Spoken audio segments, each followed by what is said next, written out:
The writing tip that I want to share with you fine folks today is kind of a collab, if you will. It's from two folks that I definitely respect and enjoy their work, both from a writing perspective and a podcasting perspective.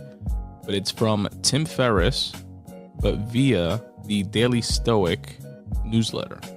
Tim Ferriss is a fellow writer and creative, writer of best-selling books like The 4-Hour Workweek, has a great podcast, amazing interviewer for The Tim Ferriss Show. And The Daily Stoic is by another brilliant writer, Ryan Holiday, who also has the Daily Stoic podcast. He has a couple great newsletters. The Daily Stoic is one of them, which is where this tip is from, where he's citing Tim Ferriss. And another one that I've spoken about in the past called The Daily Dad, where he gives a bunch of parenting advice through the lens of Stoic philosophy. But in the Daily Stoic newsletter from January 14th, 2025, he shared this piece, which I'm going to read the excerpt from, which definitely resonated. I wanted to share with you guys as a writing tip to consider on your own writing journeys. Definitely resonated with me.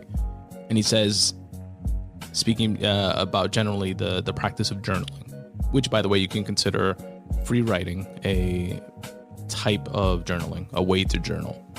He says, Tim Ferriss captures this idea perfectly when he describes his daily journaling habit. Quote, "I don't journal to be productive.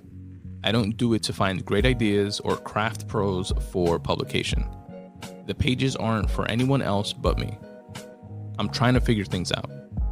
I'm just caging my monkey mind on paper so I can get on with my day." End quote. And what resonated most with me from that is the part about two parts, really. One, the pages aren't for anyone else but me. And two, I'm trying to figure things out.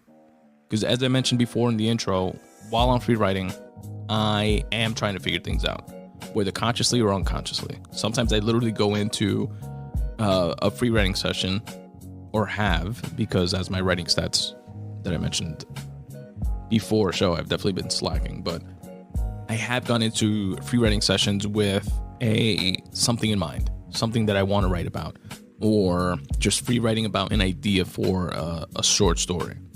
And sometimes I go completely blank, mind blank, pen to paper, and just start writing whatever comes out. Literally, even if it's the sentence I do not know what to write, until my mind flips or switches to something else, as it does, and then I start writing about that. So that piece of I'm trying to figure things out definitely resonated. Also, and probably even more so, where he says the pages aren't for anyone else but me. That's something that I need to underscore, I think more so for myself, because I've been really kind of precious, for lack of a better term, with my writing. Like, I try to have like ideas formulated perfectly in my mind before I start writing, and I think that's just like a form of resistance and procrastination, essentially. That's what it works out to be.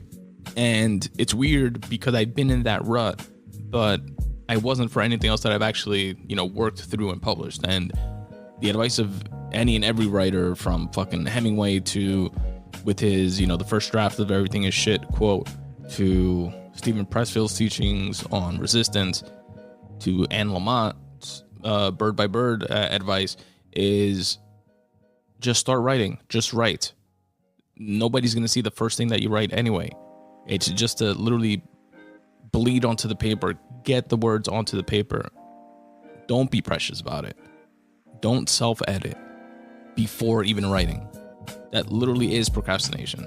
You're stopping yourself from putting whatever it is out because you're second guessing yourself so much, which is what I'm literally doing or have been doing.